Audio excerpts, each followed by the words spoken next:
Good afternoon, everyone. We'd like to get started on time.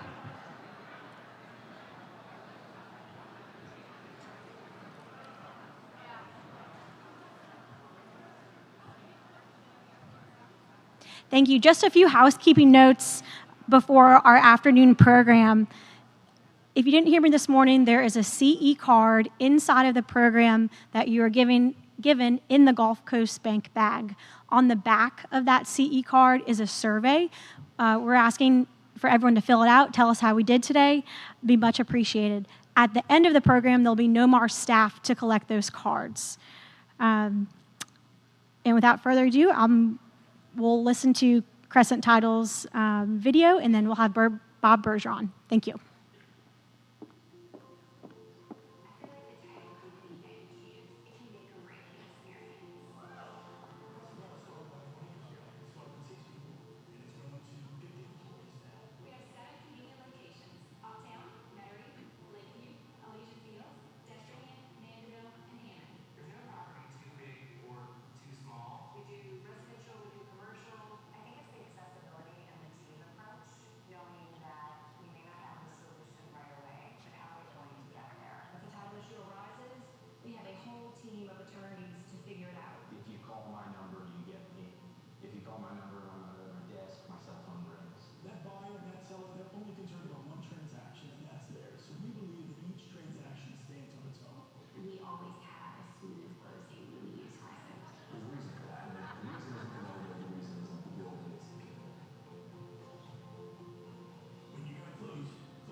Hey, good afternoon, thanks.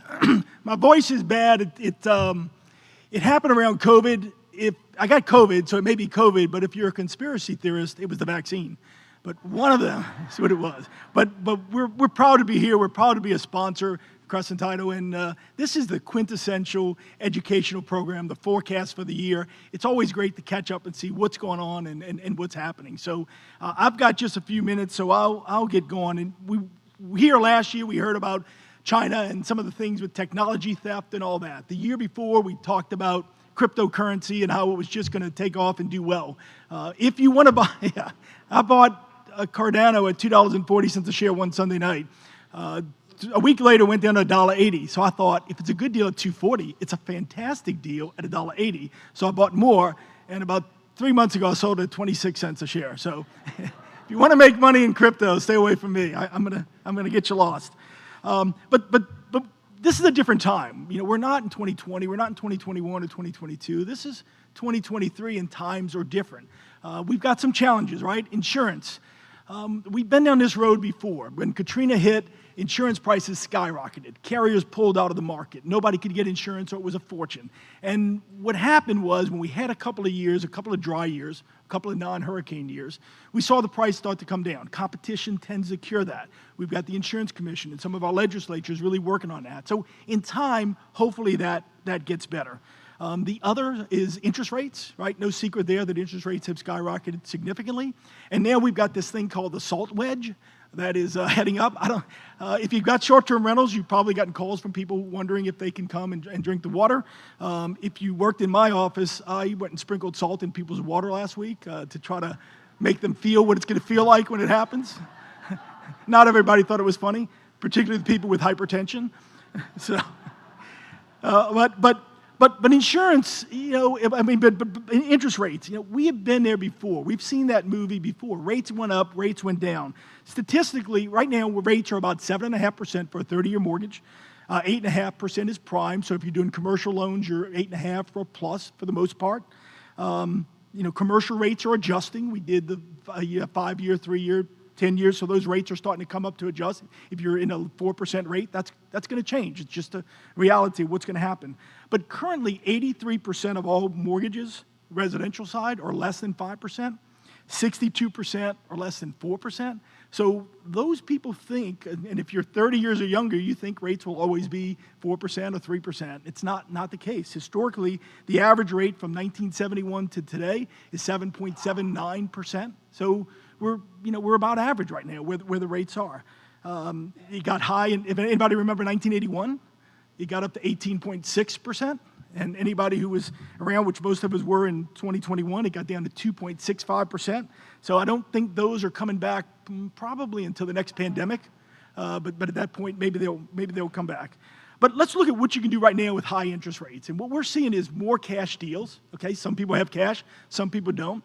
You know, the couple that was buying 3 years ago and said, I can't make money in the bank, so I'll borrowed. And that same person coming back now might say, let me take my money out because I don't want to pay 7% or 7.5%, and they're buying cash. So we're seeing more of that. We're also seeing, the first and foremost is use a good local lender. I mean, it's somebody that you can go sit in front of and say, why aren't you calling me back? Why am I not getting this deal done? What's going on? But somebody who knows the market, who's got a pulse on the market, who knows the appraiser, who can, kind of make things work when they can't work. The out-of-town lenders don't always get it. What we're also seeing, and it's increased more than 300% in our offices, and that's owner financing. And so to my banker friends, I am not trying to discourage people from going to a bank and borrow money, but I am saying that there's another arrow for your quiver if you want to consider owner financing. And where it works sometimes is particularly when a seller is selling property that's paid off. They might consider doing an owner financing deal, whether it be for 15 years, whether it be for 1 year with a balloon, but something that at least gets the property sold. I'll give you 3 examples as we go through. But the advantages to a buyer is that it's a quicker close. The advantages to a buyer is they may not have to have it appraised. The advantage to a buyer who maybe doesn't look good, right? If you're in real estate, selling real estate, your income is up and down, right? It's not consistent. If you're a nurse working at a hospital, those nurses are easy to finance. Teachers, statistics, government employees tend to be easy to finance. But people in sales and people up and down, it tends to be sometimes a little bit tougher. So this is really meant for people who sometimes maybe don't quite fit in the box, and they can qualify with owner financing. Why would a seller want to do owner financing? Well, for a seller, if it's investment property, they can spread their capital gains out over time. We all know how a 1031 exchange works, right? You sell investment property, you either pay capital gains tax that year, 15 to 20%, 3.8% health care, state tax of about 5%, or you can do a 1031 exchange and exchange into another property. Why would you do that? People say, why do you? I'm just putting off the inevitable. But if you can kick the can down the road, and when you die, everybody understands stepped up basis, right? So statistically, the chances of you dying are about 100%, right? So you're gonna die. But if you can kick the can down the road, at the time of your death, you can exclude up to $12.9 million from your estate. No inheritance tax on that. Louisiana inheritance tax, anybody know it? 0%. The only person that really cheated it really well was George Steinbrenner back in 2010. He owned the Yankees, and he died in 2010. There was no inheritance tax. That was the year it was throw mama from the train. It was the time when, hey, if mom's going to die, 2010 is the year to die if she's got some assets because there's no federal inheritance tax. But going through, where does owner finance perhaps work? It's to jumpstart someone. Let's get the property sold. Let this buyer go in and work on the property and do some things to the property that might work. This is for the person who says, I'm not buying another property. I'm not going forward. I don't want to invest in anything differently. The seller can also set up an annuity. It might be an older seller who says, I want to get rid of the burdens of ownership. Real estate, right? Burdens of ownership, taxes, insurance, maintenance, upkeep. Toilets don't break on Wednesday mornings, they break on Saturday evenings. Air conditioners go out on Sunday evenings, right? The time when it's hard to get somebody in there. So here's a chance for a seller that you sold this fourplex to, or this office building, or this strip center to 10 years ago. Maybe that person is considering selling, but they don't want to take the tax hit. They don't want to do a 1031 exchange because they're not interested in buying another property. So in this instance, maybe owner financing is the way to go. The other benefits of owner financing is, it creates a stream of income for the seller. The seller can leave their heirs a note. You might have kids that you don't trust with your real estate. If you sell to them, and you might have kids you don't trust with much in your life, but if you sell and create a note rather than a piece of real estate, your heirs can inherit that note. And we've even done it a couple of times where the seller says, listen, I am selling, and I'll do owner financing, but I don't want my kids to have to deal with this when I die. You could put an acceleration clause that upon the death of the seller, of the note holder, that the heirs can give a 6-month or 1-year notice to accelerate the loan, and that buyer then has to go out and find alternative financing. What do you want to look at? You want to look at a few things, right? If you're financing for me, you want to see 2 years of tax return, just like a bank would do. A credit report, maybe a financial statement, maybe a couple of months of checking statements to see if I'm going to Harrah's or if I'm really, where my money's going. But to look at that, those are good things to look at. And I promise you I'd give you a couple of examples. One of the examples is we're dealing right now with a restaurant that's uptown New Orleans, and the restaurant's selling. This guy's been renting for over 20 years from the same landlord. That landlord is ready to sell, that lessor is ready to sell, and he is going to now get a chance to own his restaurant, and he's buying from her. In it, we're putting a 15-year prepayment penalty that you cannot prepay this for 15 years. Some of the residential lenders saying, Bob, you can't do that. On commercial, you can do what you want. Residential, there's a 5-year cap on it, but on that, you can do it. So that's an example of one where he might not qualify. Not every restaurant owner properly reports everything, and ups and downs with COVID and other things going on. So that's one. That was one where this is a sale that is created simply because the seller's owner financing. Another one we did where the buyers wanted to buy this house. The sellers had a house that was sitting on the market. It was an old Metairie, and the buyer says, look, we don't qualify quite yet to keep the current house we're in and then buy your house and renovate. Would you finance?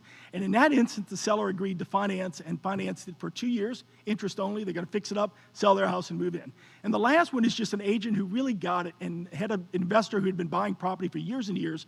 And what she did was she sat down with him, and he financed probably 15 of his properties to different buyers, one being a real estate agent, others being a doctor, and financing. He has set up his income stream for the next 15 years, where he's gotten rid of the burdens of ownership. To tell you about this guy, he had his own key-making machine. But I have exceeded my time, so I'm going to jump off. But again, thank you all for coming to the seminar. Thanks for sitting through this, and we appreciate being part of the CID and No More Function. So thanks.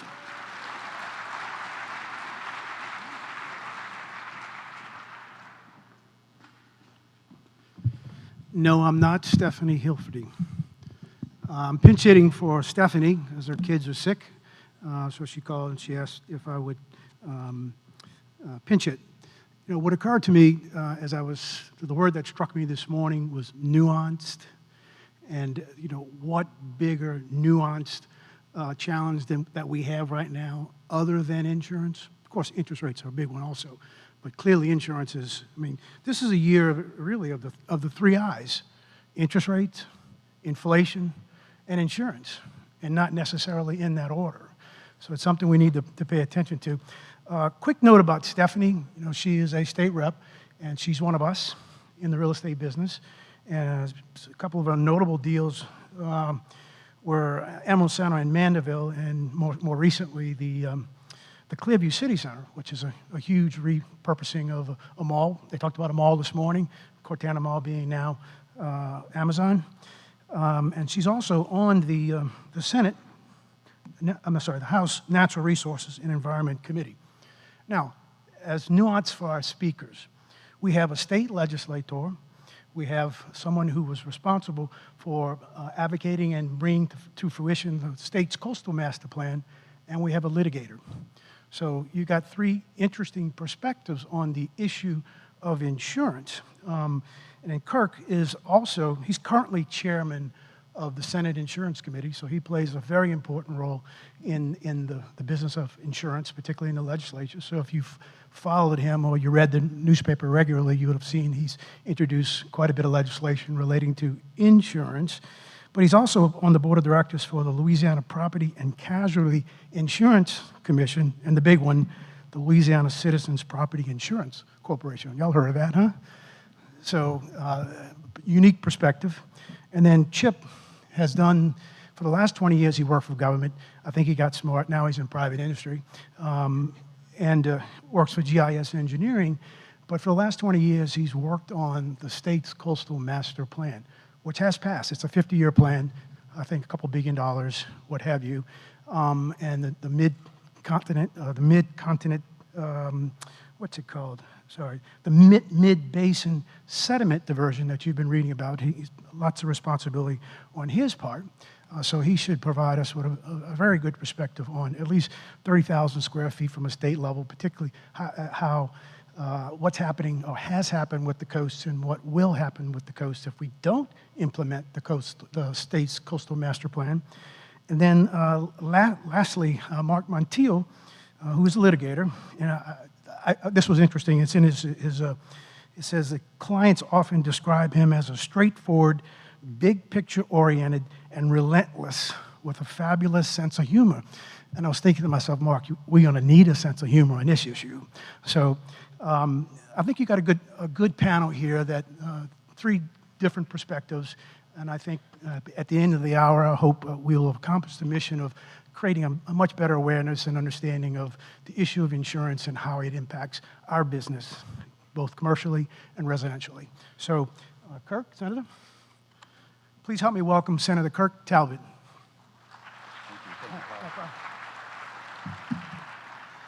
Thank you, Paul, and thanks for having me.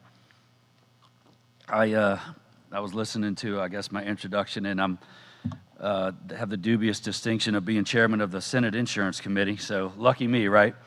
So what I'd like to do is kind of give an overview, kind of where we were with in relation to the insurance market here, kind of what's been happening lately, which we all know about, but kind of get into the details there and kind of tell you, where we're moving forward and what I see in the future. There's a lot of moving parts, a lot of change going on. Obviously, we're going to have a new governor. We already have a new insurance commissioner. Commissioner Donnellan, decided not to run again. So we've got a lot of legislators that are termed out, a lot of new people moving around. So a big change coming in state government. After Katrina, I was here. I was living out in River Ridge. I had a business in New Orleans, still do, and very similar kind of situations. Before Katrina, we had a pretty stable market, had a healthy market, had companies that were willing to write on the commercial and the private side. Along comes Katrina, obviously a major event, billions of dollars, and kind of in the same situation we were after these last four storms.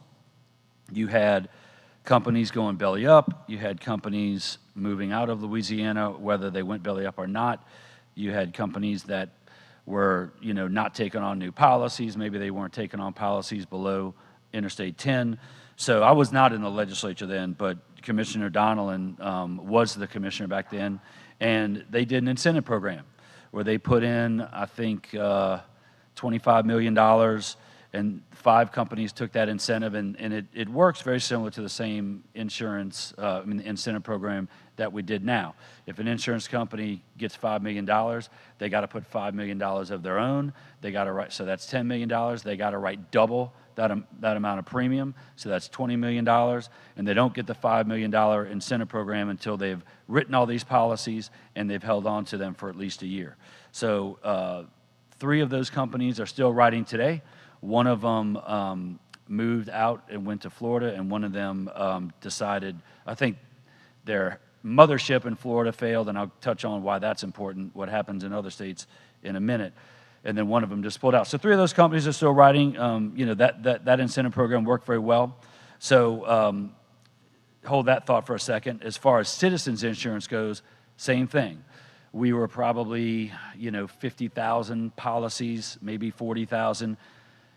Katrina comes, Citizens swells to over 100,000. Everybody's paying 10% more than the highest rates in the state. So the incentive program came along, and over the next 15 years, we had very stable market. We had modest increases, mainly cost of living, just rate of inflation.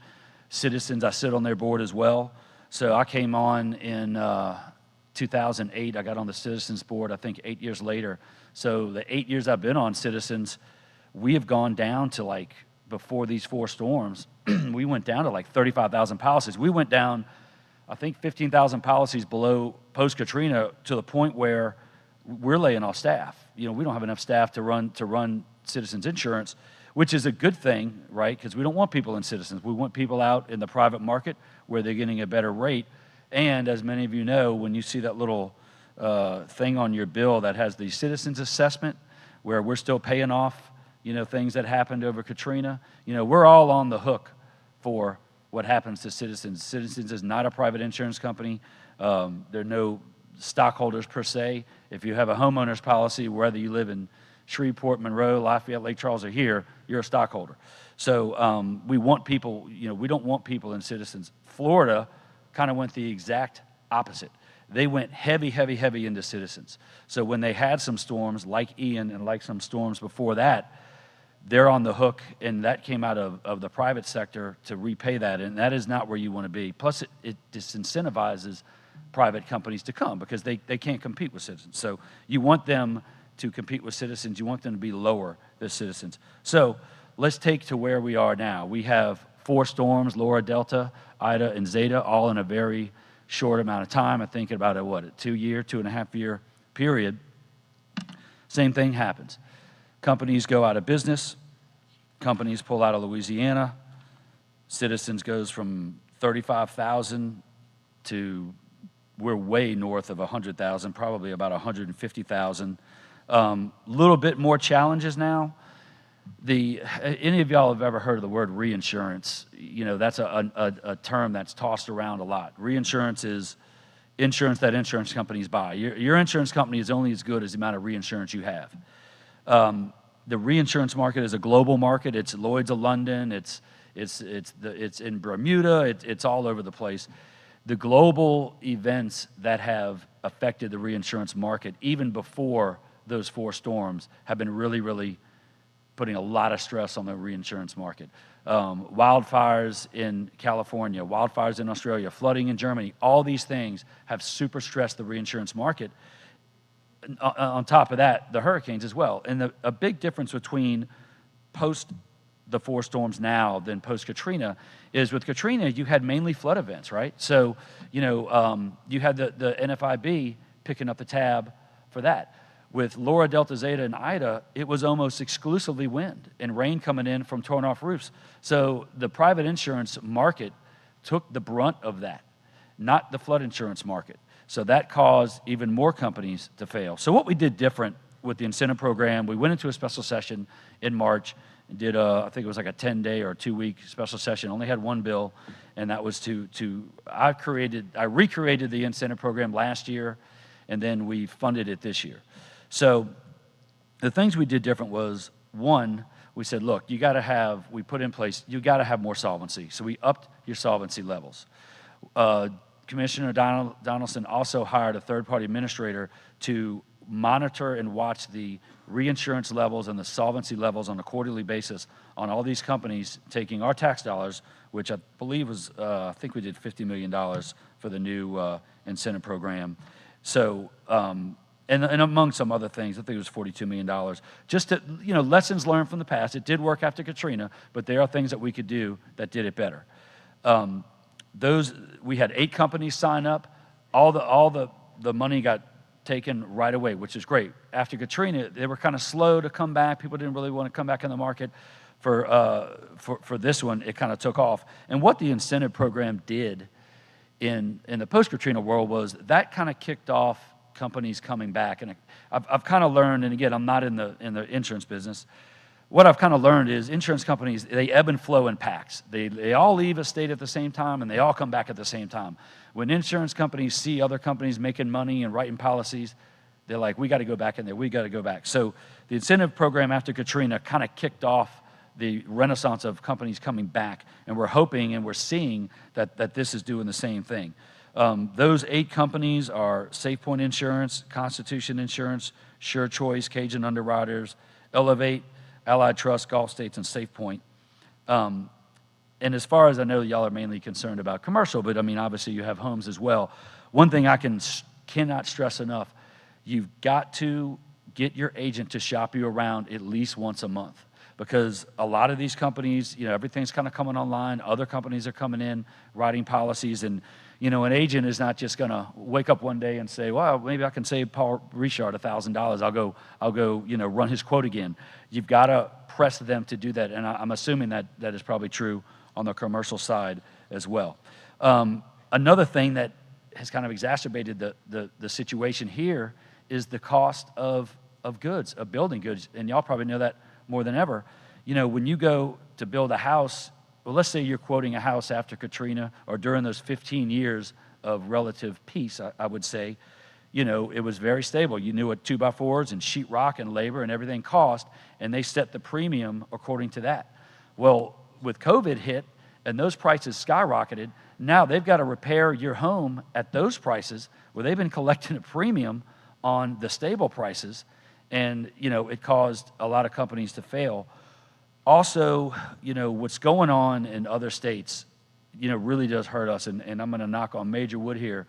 We've only had one hurricane in the Gulf. I think it was that hurricane that hit Florida, may have been Ian, and no, it wasn't Ian. That was the year before. That's good, right? That we haven't had anything. I look at the forecast every day. My wife's like, "Why are you looking at this?" I'm like, "I go on the Hurricane Center every day. I'm chairman of insurance, man. I can't sleep at night." So I look at it, and I know Philippe's out there. It's going north, by the way. It's going to hit Maine. But we all got to be cognizant of it is when a hurricane hits another state, they're all right in multiple states. And they're all, more importantly, they're all pulling from the same reinsurance pool. So, knock on wood, it looks like we're going to, things so far have been good. But, things in Florida, Florida had a big man-made problem 2 years ago. And what I mean by man-made is litigation was out of control. Of all the homeowners' litigation filings, lawsuits in the country, 70% were filed in Florida with no major storms. Now, they came in, and Governor DeSantis had 2 special sessions. They just cleaned house. They did a massive tort reform package. We'll see if it works. I think it will. And they've kind of fixed their problem, which kind of now is shining the light on us. Now, we're the ones that are a little bit askew, with what we're doing in our tort reform issues. And, 2 of the main things that we have got to fix and that we tried to fix the last 2 years were, one, what constitutes bad faith? That's the big key. That's where damages and all this money comes in. It's not clearly defined in Louisiana. I heard of a case one time where a homeowner had a claim, and they came in and they paid the claim. And then 3 months later, they were tearing out a wall, and they found all this kind of mold and all this kind of stuff. Well, they got hit for bad faith. Even though that was just a supplemental claim and additional damage. I know I'm simplifying it, but the fact of the matter is, I've met with these executives, I've talked to them, and they're like, y'all have got to fix your problem. The other main problem we got to fix is, when does an actual claim start? Does it start when the agent or when the adjuster steps on the property, when he files it, when that report is sent to the desk adjuster? No one knows, but that's really important because it ties into bad faith. Once you hit that 30-day, once you hit that limit, bad faith penalties come into play. And the insurance company's like, look, we understand, and look, I'm no fan of them. I've had major issues with insurance companies before, but we've got to have clear and precise rules. So they need predictability. They need to say, if I pay a claim on time, this is what I can expect. If I have a claim, I know what I'm probably going to have to pay out, so I can adjust my premium accordingly. So that is something that we are going to try to address in the next session. A couple of things I'll touch on that also make Louisiana very unique in the insurance world, good for consumers, but also very challenging, which can be bad for consumers. As my job as chairman of insurance, I have one person in mind, and that's the consumer. And a lot of times I get, I get thrown in a situation where I'm trying to, you got to pick a winner or loser. The plaintiffs, the lawyers, or the insurance. I don't care about all that. All I care about is the consumer, because that's our job. We are the only state in the country that has the 3-year rule. Have any of y'all ever heard of that? And the 3-year rule means if you have insurance with a company and you hit that 3-year anniversary, they cannot drop you. Now, they can pull out of the state. They can raise your rates and all that, and I'll get to that in a moment as well, where we're kind of unique, but they cannot drop you. So in the other 49 states, if an insurance company gets stressed, let's say they get overloaded with a couple of storms, they have a bad run, and I know this sounds impersonal, but it is what it is. They can shed risk. Well, I mean shed. They can shed bad policies to make sure they don't go insolvent. So, or they'll raise premium. Well, we're one of only like a dozen states that has prior approval, meaning the commissioner has to sign off on your approval to raise your rates, and not only that, you got to actuarially justify them. In the 2/3 of the other states, it's pretty much like an open market. You come in, you set the price, however premium you need to be solvent and to be profitable, and it is what it is. So those are two things that are good for consumers, right? Because we don't want insurance companies to ditch us when we need them.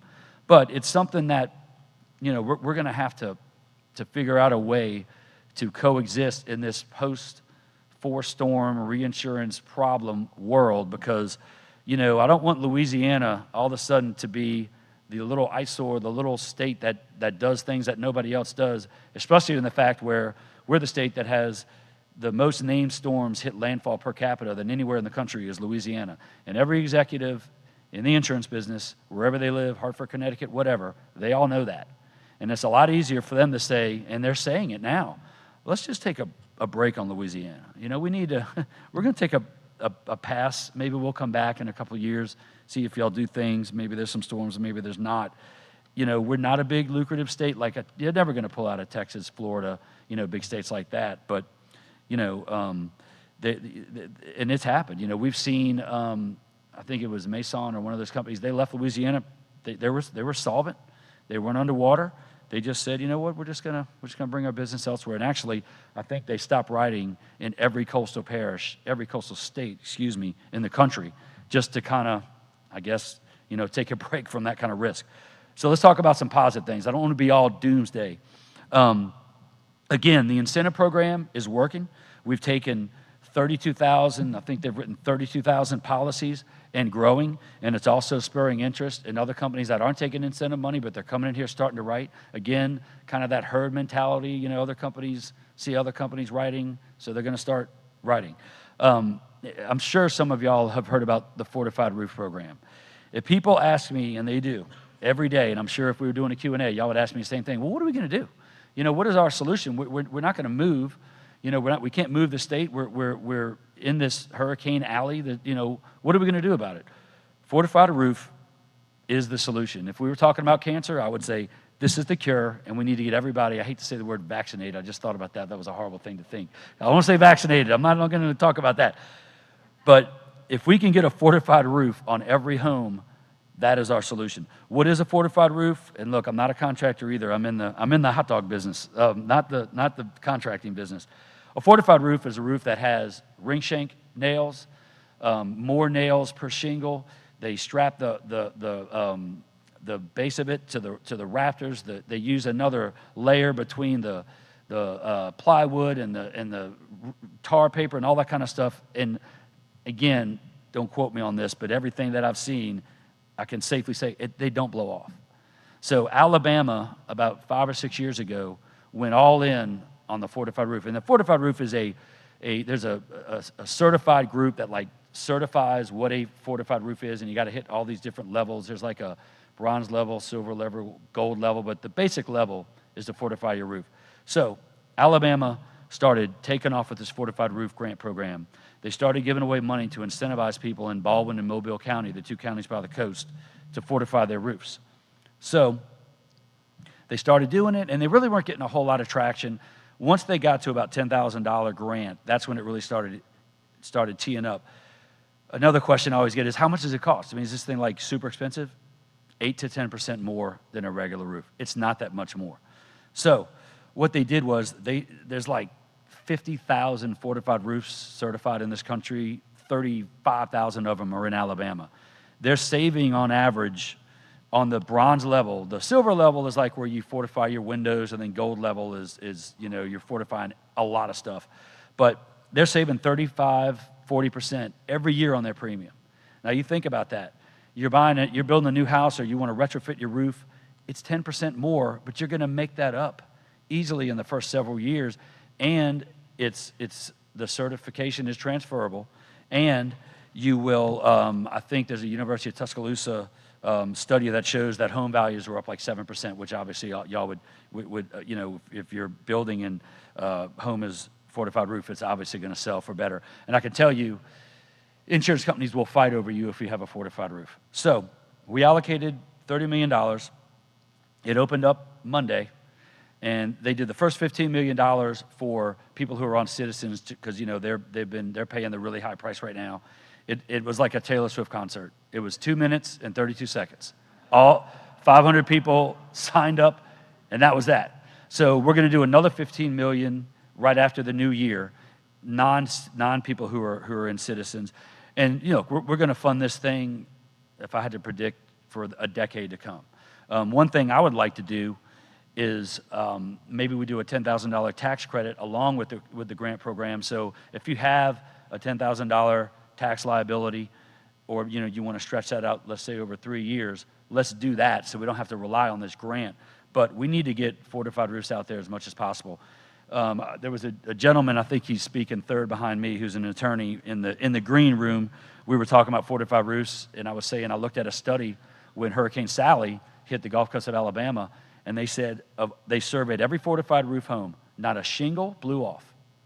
And he told me, he goes, I do work out there, and we had very little work out there because of Sally, because the roof doesn't blow off. If your roof doesn't blow off, your claim goes from, it's $100,000 if your roof blows off. If it doesn't blow off, you might have a tree knock into your window, you might have, something do that, but it's going to be much, much, much, much less, which means it's less risk and just better for everyone.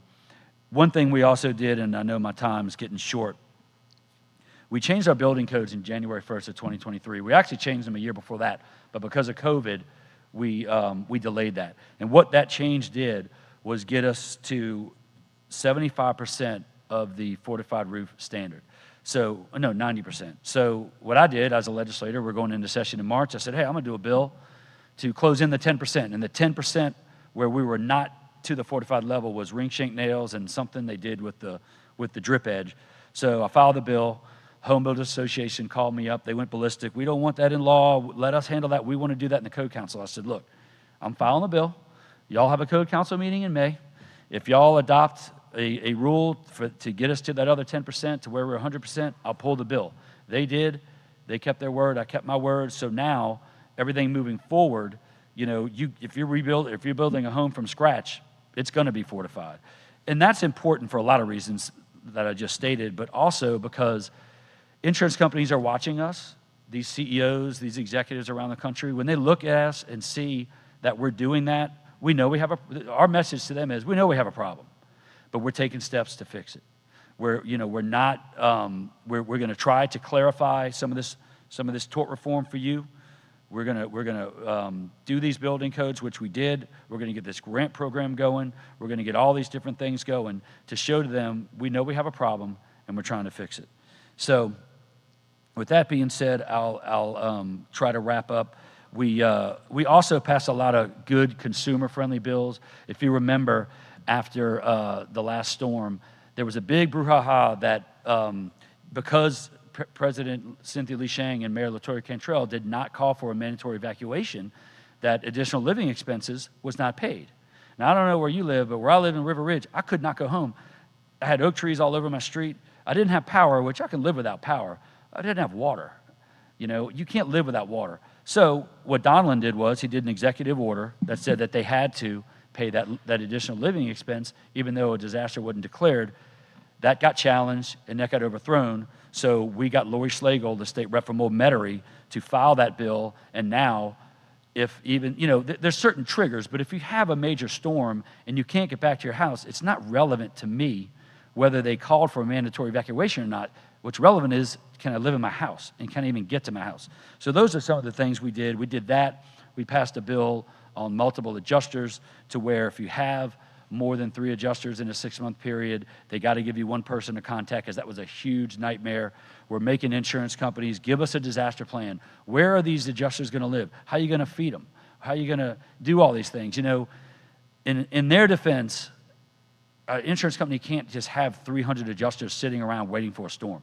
They all pull from these same national labor companies that provide them. So we made them come up with a plan. We made them have a one-pager that everyone in this room will have to get when they make a claim, that walks you through the process in layman's terms.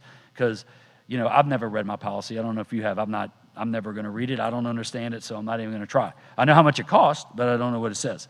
So that will help. I'm out of time. My office is right over here in River Ridge. If any of y'all have any problems or suggestions or things you think I need to hear to make this insurance market better for consumers, please let me know. Thank you.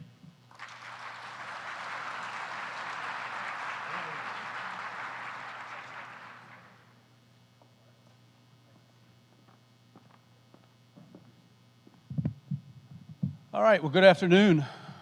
I've attended enough of these conferences and conventions in the past to know that the worst spot you can be in for a speaker is in the afternoon session immediately following lunch. So I just ask that you hang in there with me for a few minutes.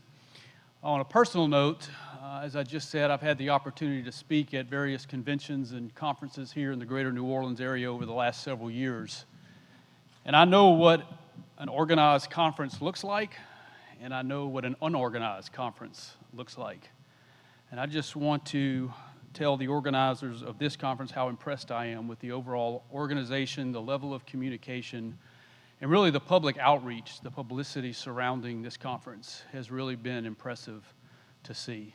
And so shout out to all of the organizers.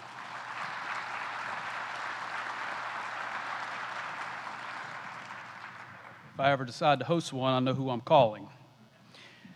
But this afternoon, I want to talk to you about an existential crisis that is facing the state of Louisiana, and a crisis that impacts every aspect of Louisiana's economy, and that is the crisis of a disappearing coast.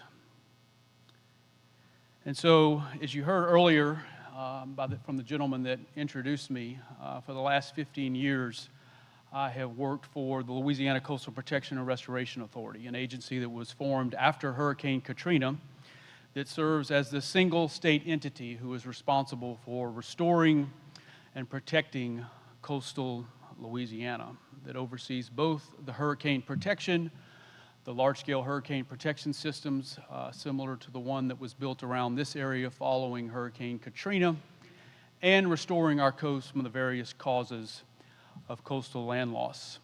The CPRA has one single mandate under law, which is to develop, implement, and enforce a comprehensive coastal protection and restoration master plan. And so the fact is, ladies and gentlemen, that since the 1930s, Louisiana has some of the highest rates of land loss anywhere in the world. And since the 1930s, we have lost approximately 2,000 square miles of land. So everything that you see there depicted in red has been lost, and you only see certain areas that are green, or the only areas that are actively accreting land on an annual basis. And so 2,006 square miles is approximately the size of the state of Delaware. So in South Louisiana, we have lost an entire state. And if we do nothing over the next 50 years, by doing nothing, I mean if we don't implement a single hurricane protection or a coastal restoration project, we stand to lose an additional 4,200 square miles of land. That's what we stand to lose there, which, if you take away all of that red, the Gulf of Mexico is essentially lapping up on the levee system around this area. And of course, I would hope that all of you who live and work in this area, I'm assuming all of you do, would say that this is an unacceptable scenario. So why is our coast disappearing? And when I want to be clear here, I'm not just talking about, when we say coast, we're not just talking about our shorelines. Coastal Louisiana encompasses about 20 parishes in South Louisiana. And there's not one single factor that is causing our coast to disappear. As all of you know, we're no stranger to hurricanes and tropical storms here in the state of Louisiana. And anytime you have that amount of surge coming over your land, your ridges, your marshes, that surge causes your land to disappear due to the velocity of water that's coming in, but also the salinity of that water. When that salt water gets into your marshes, it causes your vegetation to die. Sea level rise can be a political hot potato, but if you know anything about South Louisiana and water levels, you cannot deny the fact that the Gulf of Mexico today is higher than it ever has been. Subsidence, where our land is naturally sinking beneath us, and while the oil and gas industry in this state is obviously an economic driver that employs thousands of people, when those oil companies dredged those canals, it did allow for salt water to intrude into our inland marshes. The oil spill, the BP oil spill, obviously further exacerbated many of the issues that are causing our coast to disappear. But if there's one main driver that is causing coastal Louisiana to lose land, it is the levees along the Mississippi River. And so the Mississippi River literally built the state. It literally built the land that we stand on here today. And when the river was levied, that sediment input, or the sediment that's in that river, that fresh water that carries lots of nutrients, it was severed. And that is when you saw the land loss crisis begin, when the Corps of Engineers came in after the flood of 1927 and levied that Mississippi River, which carries all of that sediment and dumps it into the Gulf of Mexico. So we determined that we have a crisis, that we're losing our coast. When we lose our coast, our communities become more susceptible to land loss, more susceptible to storm surge and strengthening storms. But one of the things that I've come to recognize and realize over the last several years of working for the state's coastal program is that too many people in the state of Louisiana don't recognize just how important South Louisiana is to the overall economic health of this state, to the economic health of the Gulf Coast, and to large portions of the country. And so this is a graphic that depicts all of the pipelines that crisscross the Gulf of Mexico on their outer continental shelf going into state waters, and some of the pipelines that exist across South Louisiana that takes a lot of that oil and gas to our inland refineries. Thousands of miles of pipelines exist. If you take into account Port Fourchon, the port that's at the southern perimeter of our state, that port services close to 95% of the deep water oil and gas that is produced in the Gulf of Mexico. And so this is a fascinating series of slides, and I just realized that I have a former colleague in the office, Chase Melanson. Chase, these slides may look familiar to you, but if you take into account the truck cargo flows that come out of inland ports across the country, this is one that shows truck cargo flows coming out of the Port of New York, and you can see the various arteries and the roadways that it hits to transport those goods and services. Same concept out of Southern California, Houston, just the city of New Orleans. Now, if you take into account the Port of New Orleans and all the other various ports that exist across South Louisiana, this is what that graphic looks like. And so this is an area of the country that feeds and fuels this country. It's a place that matters, and it's a place that deserves to be restored and protected. So speaking of those ports, 5 of the top 20 U.S. ports, based upon tonnage, the amount of tonnage that flows in and out of the ports, are housed in South Louisiana. Those ports account for the #1 grain exporter in the country, handling over 50% of all U.S. grain exports. And it is the #2 energy transport port, #2 there, which is the port of South Louisiana. If you take into account our seafood industry, our commercial, our recreational fisheries, #2 largest seafood supplier, #1 harvester of blue crab, shrimp, oysters, alligators. It's about $2.4 billion annual industry. We talked a little about the oil and gas infrastructure. I mentioned a lot of this already, but 52% of all LNG exports come from South Louisiana. Ranked #2 nationally for total energy, #2 nationally for natural gas, and #3 nationally for crude oil. So we've determined we have a crisis. We've determined that this state matters, that the southern portion of our state matters. We know that we have strategic national economic assets housed in South Louisiana. So what are we doing about it? And so after Hurricane Katrina, Hurricane Rita, Congress had a series of government oversight hearings. And Congress essentially said, if we're going to invest $14 billion in the hurricane storm damage risk reduction system, the levee protection system around this area, then the state of Louisiana needs to get its act together. And as a result of that, the Louisiana Legislature passed a series of bills, legislative bills, that, number one, created the Coastal Protection and Restoration Authority. And as I mentioned earlier, the single mandate under law is to develop and implement a master plan. The first master plan was done under Governor Blanco in 2007. The second was done in 2012 under Governor Jindal. Governor Edwards had 2 bites at the apple in 2017 and 2023. And so currently we're operating under the 2023 Coastal Master Plan for a sustainable coast. The master plan identifies how the state of Louisiana will spend its dollars when it comes to both coastal restoration and hurricane protection. And it's important to remember that those 2 issues are one and the same, because for every 2 miles of coastal wetlands that exist on the ground today, storm surge can be knocked down by 1 foot. So your natural buffer, your barrier islands, your ridges, your marshes, those things are helping protect the inland hurricane protection systems that protect people where they live and work. So the $50 billion is split equally between coastal restoration and risk reduction. So examples of restoration projects are your marsh creation, where you're dredging sediment from offshore or out of the Mississippi or Atchafalaya rivers and pumping that sediment inland. Ridge restoration, sediment diversions, which I'm sure you've heard a lot about, where we're trying to reconnect the Mississippi River to mimic the natural process that created the state of Louisiana to begin with.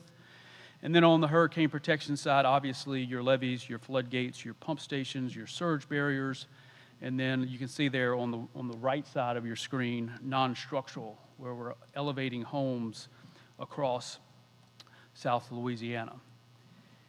One of the things that I think is most important to recognize is that this isn't just a plan that sits on the shelf in Baton Rouge. And since 2007, the state of Louisiana, through CPRA, has created close to 60,000 acres of new land. We've built 71 miles of barrier islands, which is our first line of defense in South Louisiana. And we have built or improved close to 370 miles of levees. 370 miles, get in your car and drive from New Orleans to Birmingham, Alabama, to put that figure into perspective. And we have secured close to $20 billion to restore and protect our coast over the last several years. So what do these investments mean for people where they live and work? So I want you to think back to Hurricane Katrina. I want you to think about the news media footage that went around the world. You had water up to people's roof lines, you had communities underwater, livelihoods were turned upside down. I want you to think about the picture on the ground following Hurricane Ida. A much different picture on the ground in the greater New Orleans following Hurricane Ida than existed after Hurricane Katrina. You did not have a single levee over top, you did not have a single levee failure, a levee breach. The hurricane protection system that protects this area saved lives and it saved livelihoods. And it performed exactly how it was intended to. And so if you're interested in finding out more about the risk that you may face where you live or where you work, there's a master plan data viewer where you can go in, zoom in. It's a Google Earth type platform, and they will talk to you about the various causes of land loss in that specific area, your risk that is associated with your community over a 50-year timeline. And you can also see what projects are planned for your specific community and the timeline for implementation. And this year alone, the state of Louisiana is investing a record-breaking $1.6 billion in coastal Louisiana. There's 21 dredging projects, again, where we're dredging sediment and pumping that sediment inland to create land, which will benefit close to 15,000 acres of land, close to 150 active projects. And one of the things that Dr. Lauren Scott at LSU has recently noticed is the economic impact of investing $1.6 billion into the economy, which would create 8,937 direct jobs in the state of Louisiana. And that trend, that expenditure level is going to continue over the next several years. $1.6 billion this year, another $1.6 the following, And so we try to hit that $1 billion mark every year in the state's coastal program. And I think one of the things that's most impressive is that green portion of the pie chart. The fact that over 80% of our expenditures is actually going to the construction, not studying, not analyzing, not designing. I probably shouldn't say that because I work for an engineering firm now, but actually constructing these projects that have literally been envisioned for years. Same thing on the annual plan, which outlines our annual expenditures, or CPRA's annual expenditures, so you can get a status, pictures, videos of the timeline of implementation and a status on the overall project. So I want to give you some examples. I've got a few videos here, but the Spanish Pass Coastal Restoration Project was recently completed at the southern end of Plaquemines Parish on the West Bank. Not only is this an area that is experiencing the highest land loss rates in the state, but also was ground zero for the BP oil spill. And utilizing the dollars that were generated from that, or that were given to the state as a result of that spill, about $180 million was spent on restoring about 7 miles of ridge and close to 2,000 acres of new land in South Plaquemines Parish. So this is an example where we had a dredge in the Mississippi River, and we pumped that material over 7 miles to create this barrier and this ridge. And if you recall the statistic that I gave, that every 2 miles of wetlands that exist, storm surge can be knocked down by 1 foot. And I'm sure some of you are asking, that's great that you spent $180 million building this project, but it's just going to be wiped out by the next storm. If there's one thing that I think all of South Louisiana should know about, is that the projects that the state of Louisiana is building to restore our coast are not only designed to withstand some of the environmental scenarios that you hear in the scientific community about sea level rise, subsidence rates, but they withstood some of the strongest storms to ever hit our state. Sure, there was a few issues that we needed to address, but for the most part, those projects proved to be sustainable. The largest civil works project in the history of the United States Army Corps of Engineers protects the greater New Orleans area. 350, that's not right, 350 miles is not right. I don't know where that statistic came from, but the largest pump station in the world, the largest surge barrier in the world, protects this area.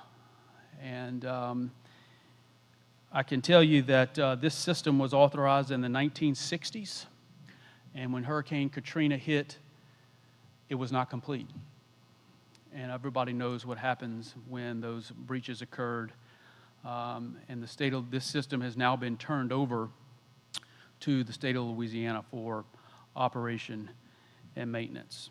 So you may be asking yourself, well, how does this affect my industry? How does this affect the real estate market? And one of the questions that has started to be asked because of insurance premiums on the rise is, it's great that we're doing all this work, but can coastal residents continue to afford to live here? And that's a tough question to answer.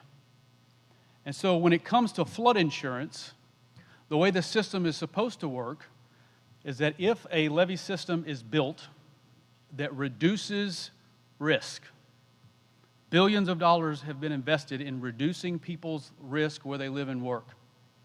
The Corps of Engineers is supposed to certify that that levee system meets what we call a 100-year level of protection, meaning that the storm, the probability of a massive storm is 1 in 100 occurring on an annual basis. And so just remember what I just said about this area. It's protected by the largest civil works project in the history of the United States Army Corps of Engineers. So risk is being reduced in the greater New Orleans area. Risk is being reduced all over South Louisiana from flooding and storm surge. But take a look at what is happening to flood insurance premiums in the state of Louisiana. Plaquemines Parish, a 545% increase in flood insurance. Lafourche there on ranked third. Lafourche Parish did not have a single flood claim in Hurricane Ida. Not a single flood claim. Their levee system withstood 17 feet of storm surge, yet are having a 320% increase in their flood insurance policies. And so what's happening is that the Corps of Engineers is certifying that it meets a 100-year level of protection, but then what they're supposed to do is communicate that information to FEMA, who is the federal agency that is determining people's risk, and FEMA is not including this work in their mapping. I have been in bunkers and GOSEP at the Governor's Office of Homeland Security and Emergency Preparedness and gotten updates from the National Weather Service. I'm like, you're showing a 17-foot storm surge in Homa. We spent billions of dollars in lowering people's risk there. He's like, well, we don't have that information included in our mapping. And so that's a flaw. We had to fly Congresswoman Maxine Waters down here several years ago and say, what are you standing on top of? She's like, I'm standing on I'll tell you exactly what she said. I'm standing on top of a big-ass levee. And I said, well, guess what? This big-ass levee is not in your mapping that the federal government is determining on how they're calculating premiums for the National Flood Insurance Program. And so FEMA's approach in determining risk is 100% flawed. So if you're trying to sell a house, or you're representing a client that wants to buy a house and it's got a 545% increase in their insurance premium for flood insurance, that's a problem. So last week I was in Washington, D.C., meeting with members of the congressional delegation, and I had a gentleman from St. Charles Parish. And so if you look at St. Charles Parish, it's ranked right below Terrebonne, about a 239% increase in insurance premiums. And he brought this statement, and I hope that I have everything blacked out here. So this is a homeowner's policy. This is not related to flood insurance. He was previously paying just over $2,000 a year for his homeowner's insurance. He got this premium notice that his insurance is going up to $11,722 a year. And guess what? There was some flooding in St. Charles. It's not similar to Lafourche Parish. There is a $760 million levee system that is going to be built around the river parishes of St. Charles, St. John, St. James. It's currently under construction. But nothing from the feds, nothing from their insurance company, from $2,000 to $11,000. So you just heard from Senator Talbot. I know I'm at zero. I'm fixing to wrap up. Number one, we have a new insurance commissioner coming in. The state of Louisiana has got to get involved in this issue in a more proactive way, both from a homeowner's insurance perspective and a national flood insurance perspective as well. And there are many, many reasons why insurance companies are leaving the state. We've got a litigious environment here. They're looking at the risk on storms and wind damage and this, that, and the other. And so there's been a lot of conversations in the gubernatorial debates on what can be done to address this situation. But in my mind, if you continue to lower people's risk and you continue to see flood claims decrease, then insurance premiums should be decreasing as well. I was asked to just make some brief comments about the saltwater issue that is taking place in the Mississippi River right now.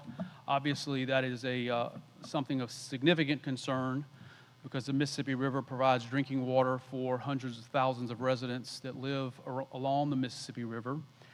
But it also poses significant issues for the industrial facilities that operate along the Mississippi River for their operational purposes. And it impacts our fisheries because when you have the basin salty and the river with too much salt in it, that obviously impacts where you're catching brown shrimp and harvesting oysters. So I know the Corps of Engineers is talking about putting a pipeline further up northern parts of the Mississippi River to pump fresh water down to the southern portion where the salt water continues to intrude. There's been a lot of conversations with Edison, Schwest, Bollinger shipyards about getting barges further up north to where they can haul that fresh water down here. But it also brings into question, if you will, the overall management of that river. It is a navigation tool, yes. All you got to do is look out your window and look at the commerce that flows up and down that river on a daily basis. The Mississippi River is also needs to be managed as a flood control. Because 5 years ago, we were operating the Bonnie Carey spillway twice in 1 year. We were going to operate the Morganza spillway. And during Hurricane Barry, we were worried that the river was going to overtop. Everything was too fresh. You had record river levels within the Mississippi River channels.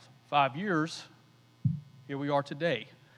Record river lows, too much salt water. And so the Corps of Engineers that is responsible for operating, maintaining, and the overall jurisdiction of the Mississippi River really shouldn't be caught flat-footed when it comes to this, because it's the natural cycle of the river. Yes, they can't control rainfall, but they know that rainfall rates across the country are going to go up and down. That river drains 2/3 of the continental United States. It's all coming here. So there's got to be provisions put in place to address this issue by literally flipping a switch. Operate the Bonnie Carey spillway, you pull the plugs. You're diverting water into Lake Pontchartrain. There are similar things that the Corps could be doing to address this issue as well and manage the river in a way that benefits the overall sustainability of South Louisiana, because again, the Mississippi River literally built the land that we stand on today. So I know it went a little long. I'm getting glares from stage right here, but I do thank you for the opportunity to be here.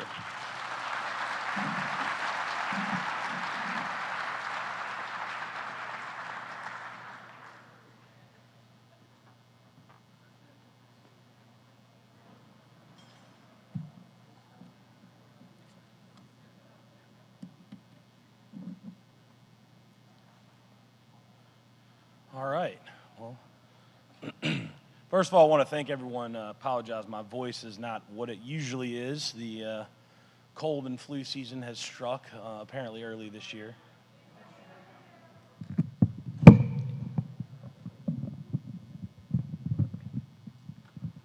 Which is exacerbating my volume level even worse than it normally would. But first, I want to thank everyone for putting this together. This is a really wonderful event. I'd echo what Chip had to say with regard to how well this has been run, especially from a speaker perspective. The outreach that's been done to us and the assistance we've gotten with putting this all together has really been wonderful. Mignon, Dave, especially I've worked with, really appreciate that. Before I get into the nitty-gritty of the insurance world, we do have the winners for our little table drawing that we did out there. So Ashton Pickett Jones is the first winner, so you get your choice of Vuve or Blanton's. That's up to you. And the second winner was Vicky Vassar. So you guys feel free to stop back by the table after this session is over with. All right, so we're here to talk about the insurance environment in Louisiana, and specifically what we've got going on. You've heard from Kirk Talbot, you've heard from Chip Kline. Obviously, you've heard a lot of kind of sad, negative things. I'm hoping to give you some positive takeaway. I do think that there are certainly challenges that we're facing, but I think it's challenges that we can certainly move forward from and be successful. Of all the places in the world that have done this, we've really already done this once. You heard the Katrina analogies. This has already happened once here. So we do have some playbook for how to do it. And I think there's some ideas out there that can fix it. I don't know, though, that our legislature is currently looking at all the best ideas, so I'm hoping maybe we can present some of those today. And then we're going to talk a little about, specifically for you guys in your industry, how to bind coverage just a little bit, and then also the claims handling process if you guys get to the point where you yourselves are helping a client or you yourself have claims. You know, what do you need to do, how best to move forward. So the first thing I think it's important to back up, we're very focused right now on premiums, right? Everyone's premiums are too high. How do we reduce premiums? But I think we have to back up and remind ourselves, why is insurance important in the first place? The reality is, all of you that are involved in commercial property, commercial real estate, residential real estate, understand that we have to have a way to protect against risk in a predictable way, right? You can own as much as you can own the whole city, and if Katrina strikes and you don't have reasonable insurance, you're as bankrupt as the guy who never owned anything. And so the reality is, how do we balance reasonable premiums to allow for growth with the ability to actually afford to keep our properties if a storm actually hits, to actually have coverage? And so the reality is, the product has to work for us. We've heard a lot about the affordability side of it, but the reality is what we do and what my firm does is we represent policyholders against insurance companies. What I would submit to you is that we haven't sued a single insurance company that didn't do something wrong. The insurance companies have not gotten sued because we're mean and lawyers are just litigious and we make things up. They're being sued because they're not covering things they're supposed to cover. And so unfortunately, homeowners, commercial property owners are stuck in a situation where, what do? Your insurance company says, I'm not going to pay you. A lot of them walk away. I've heard from my friends that defend the insurance companies that there's been a systemic choice, that the insurance companies have decided it's actually cheaper to not pay claims and to be sued around 20% of the time rather than to pay out all the claims fairly.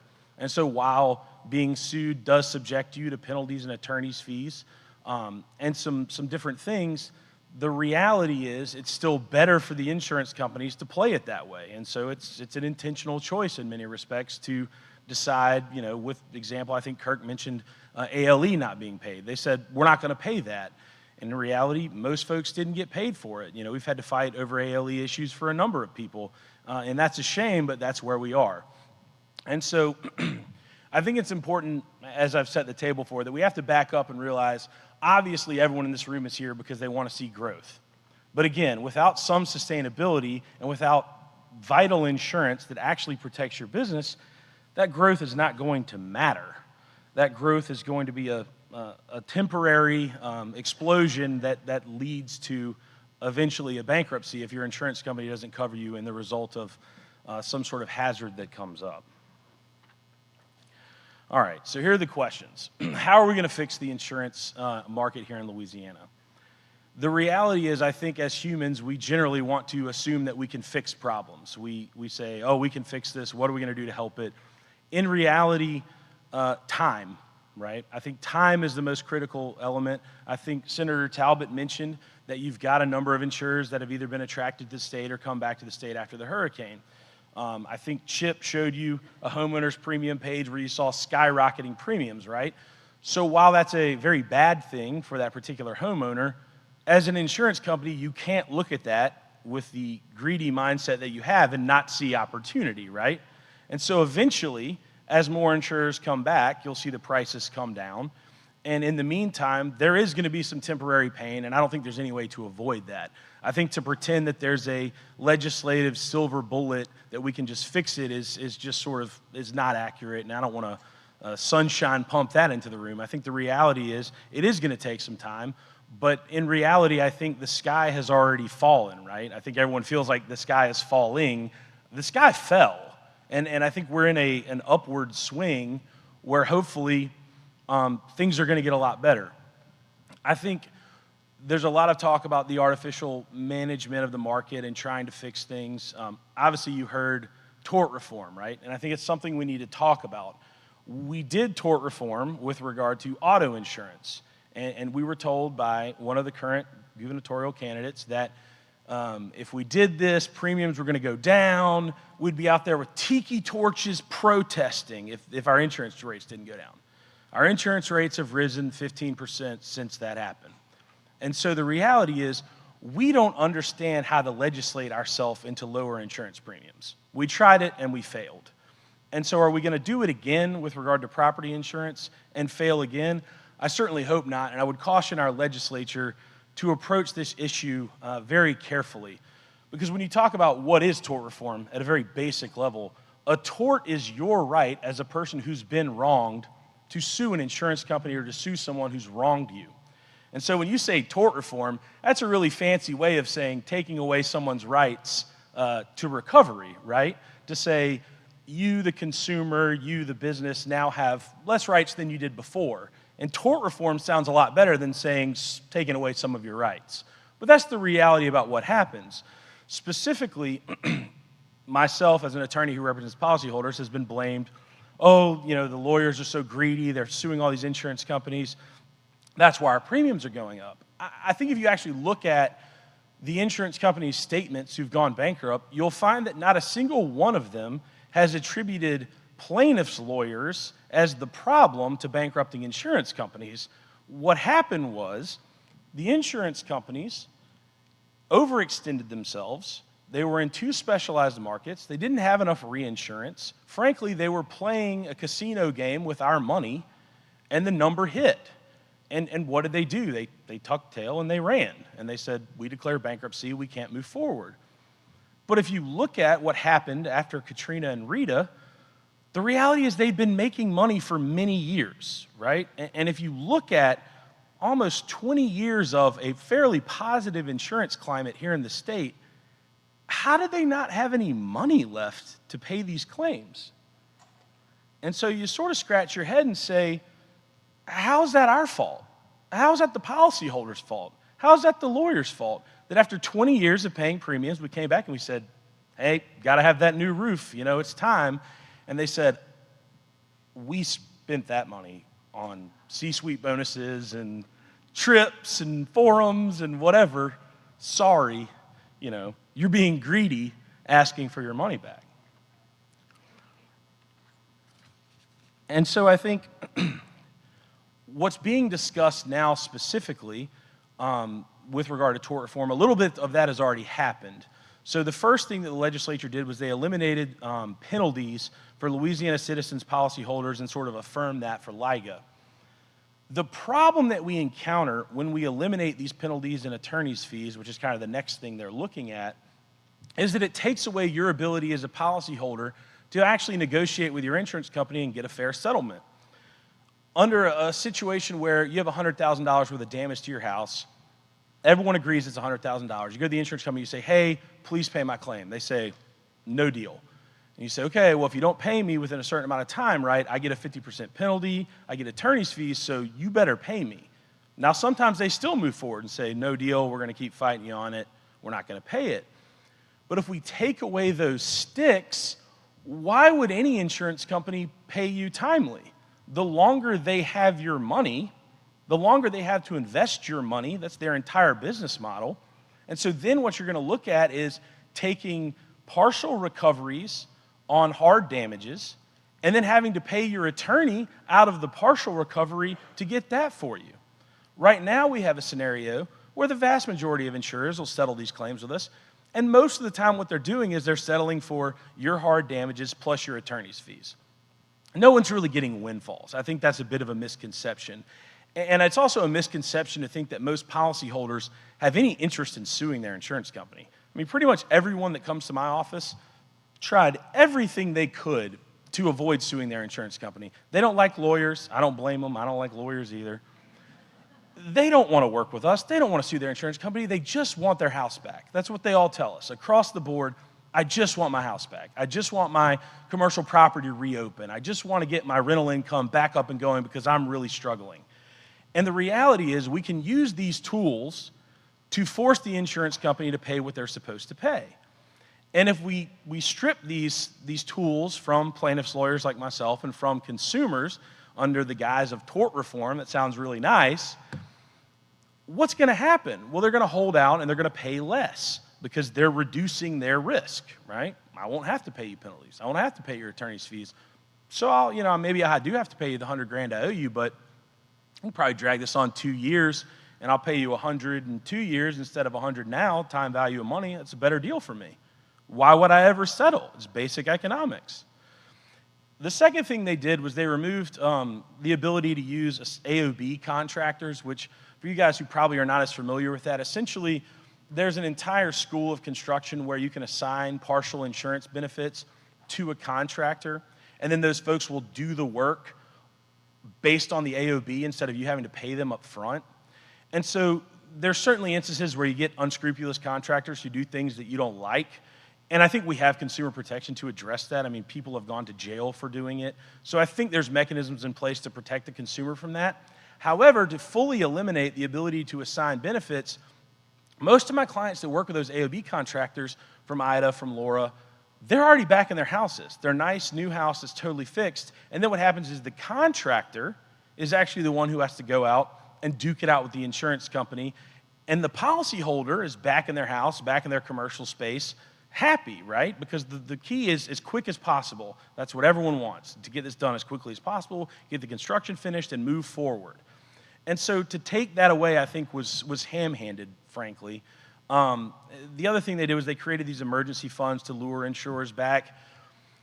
You know, I think Senator Talbot believes that's worked. I don't necessarily think it has, but, you know, I get it. It's an idea, and it did bring insurers back after Katrina, but the question is always, who are you bringing back, and are they going to do the right things for the state of Louisiana? Obviously, we brought a lot of insurers who ended up going bankrupt, and the question is, was that on our benefit, right? Should we have been offering incentives to bring in insurance companies who maybe weren't solvent, who maybe didn't have the right reinsurance to the state? And I think the answer is probably wasn't such a good idea. So we didn't want to come and just complain about the situation and not propose some of our own solutions. I think the first thing is we have to protect policyholders. We have to leave our penalties and attorney's fees in place. This whole guise of tort reform is not a good thing for consumers. It's not going to reduce insurance rates. All it's going to do is create an environment where insurers can take advantage of people more efficiently than they already are. I think Florida, although not all of the laws they've passed have been good ones, they do have a great law that punishes bankrupt insurance owners, where essentially if you've owned an insurance company in Florida and that insurance company goes bankrupt, you're never allowed to do it again. They're like, nope, you're out, one strike, that's it. And so what you actually saw was the Florida-based insurers hang on longer than the Louisiana-based insurers or some of the other states. We also saw a lot better attempts by those insurers to stick around, as opposed to, you know, for instance, one day I was talking with a lighthouse adjuster, and the next day, no one worked there anymore. They just locked the door and no one knew, right? That was just it. They were just done. And, you know, those are the kind of things that really hurt everyone. And I think that law is something that's simple, it's straightforward, it should be easy to pass, and I don't think really anyone should be opposed to it. I think there's also, they had talked about getting the auditor involved in the solvency of these companies, and I think that's certainly worthwhile, but I think we need to specify some state minimums of reinsurance. As we said, you have insurance, and then reinsurance is insurance for insurance companies, basically. And especially for the smaller specialty insurers, right, who are only writing property policies in the Southeast, for instance, you gotta have a lot of reinsurance, because if something happens, you're gonna have a ton of claims, and you don't have the same thing that a State Farm or an Allstate does, where they can rely on their, you know, auto policies in Wisconsin to offset the losses in the Gulf Coast and property. I think that's one of the big issues, is getting too many specialty insurers. I mean, everyone here who understands investing, either in real estate or in any other way, knows everyone tells you diversify, diversify, diversify. Why would we allow an insurance company to come in with only one aspect of its portfolio and then just push all its chips in and then be surprised when it doesn't work out? I think you could see a lot of this stuff coming from a mile away if you were really looking for it. But unfortunately, I don't think that the Insurance Commission has done a great job at looking at these things in a proactive way. We seem to be always addressing the issues when it's frankly too late, or when we're in a really bad situation, instead of looking at how can we stabilize the market before there's a problem. The other thing is, with regard to LIGA, we're one of only 9 states that has a 1% limit for assessments for LIGA. For those of you who know what LIGA is essentially a bankruptcy fund in the state that pays for insurance claims for bankrupt insurers.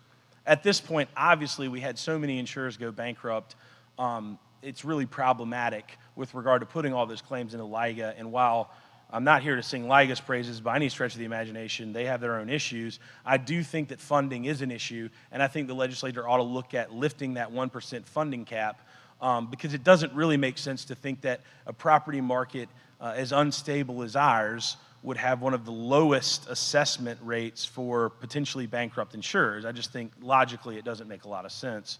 I think there's other creative solutions. One is using the legislative auditor, like I said, for effective oversight to make sure that there's actual solvency in these companies and that they're not just collecting all the premiums, blowing them on whatever they want, and then going bankrupt if anything goes wrong.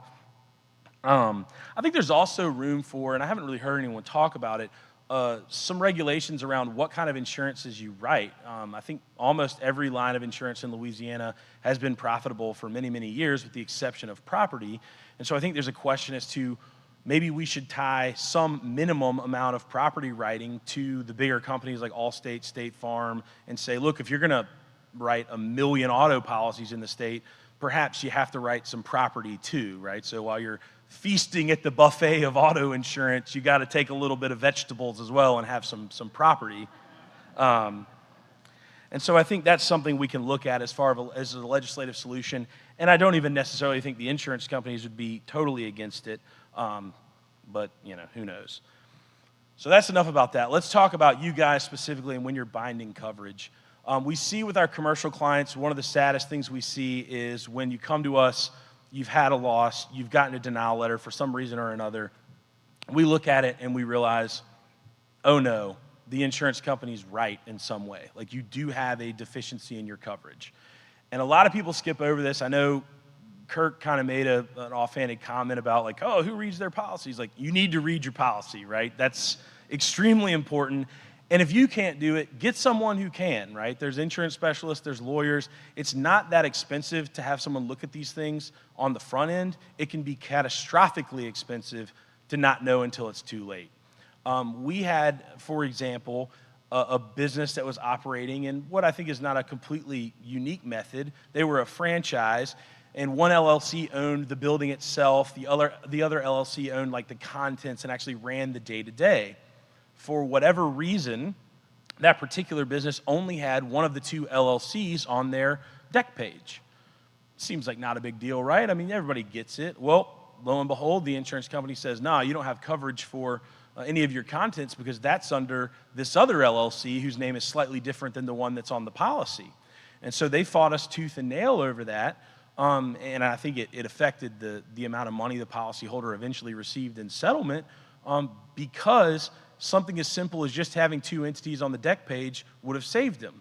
And to take it a step further, when he did that after the storm, it didn't cost him a dime. They added the other entity for free. But once you get the lawyers involved and the coverage involved, they're going to fight you tooth and nail. So the reality is, a lot of these things, they're not even expensive. They're not going to cost you more. It's just about making sure that your coverage is actually tailored to your method of operation, right? Every business is run differently. Every insurance policy is the same. So does the insurance policy actually work with what you're trying to do, or do you need to do some additional things to make sure that you're actually covered? And again, it's critical that you have this right, because otherwise you're going to go all the way down the road thinking you've got insurance and everything's wonderful until the day that you receive a denial letter from your insurance company. You come visit somebody like me and we go, bad news. They have a point here. And sometimes they do, and those coverage defenses can be robust and they can really prevail and create a lot of problems for people with that. So our final slides are about the claims process itself. I'm sure, in this room, we probably have a lot of savvy veterans with regard to claims after Katrina and everything else. I feel like probably almost everyone here has had some sort of claim. But I think it's critical. The one thing that we have problems with commercial property owners, especially when you have a lot of commercial properties, you start accidentally kind of commingling my same handyman fixed this, and I don't know how much you charge for this, and I don't know how much you charge for that, and oh, I didn't take pictures before we started. Look, just take time to document these things.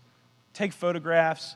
Make sure you save your receipts. Make sure you get good, clear accounting and estimates of everything you're going to do, because at the end of the day, the insurance company is not going to try to help you at all. They're going to make sure that they pay you as little as they possibly can.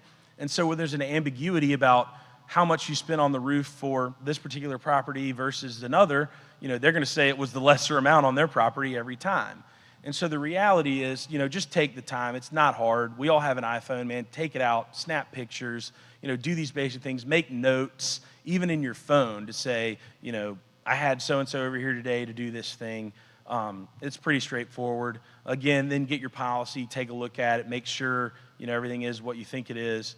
And then once you sort of move into the process, make sure you're using licensed contractors. I know everybody has great handymen that they love, but that stuff doesn't always work out. One, from a coverage perspective, now we want people to, and I agree with Kirk Talbot on this completely, we want people to be going to fortified roofs, good construction, solid stuff, so that your premiums will go down, and then also so that you'll recover from your insurance company. When they start seeing unlicensed contractors and things, they're going to fuss about that, and it's going to create problems for you. Again, the insurance company really only has 30 days. I know Kirk had talked a little bit about how long they have to respond, and it's not clear. It's fairly clear. They've got 30 days to respond from satisfactory proof of loss.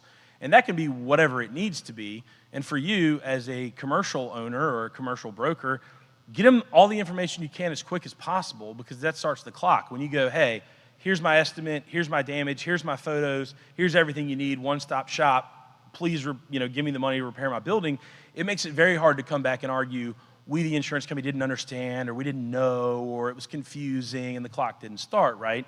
And of course, the clock starting is critical, because at the end of the day, if they don't pay you, you want to have access to your penalties and attorney's fees. And your penalties and attorney's fees are not going to accrue until you start that clock.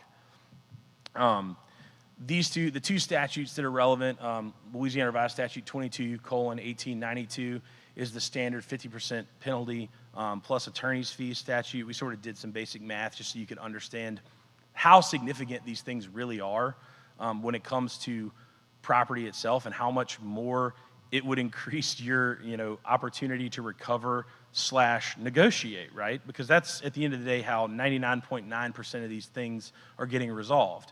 The other one is Louisiana Revised Statute 22:1973, which is relevant, especially for commercial insurers, wherein you have situations where you have additional damages due to the insurance company's delay, like I didn't get rent for an extra 3 or 4 months because my tenant couldn't be in there, things of that nature. And there's actually double damages on a lot of that. So I think all that is critical to understand, and I do think that as we move forward, the insurance market will improve.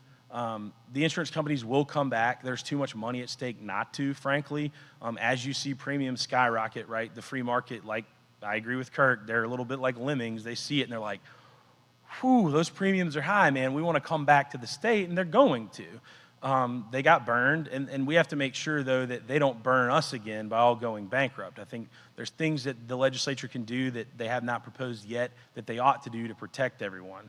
So with that in mind, I appreciate everybody having us here today, and I know I'm supposed to introduce our break sponsor, who I think has a little video. CoStar is sponsoring our next break, so...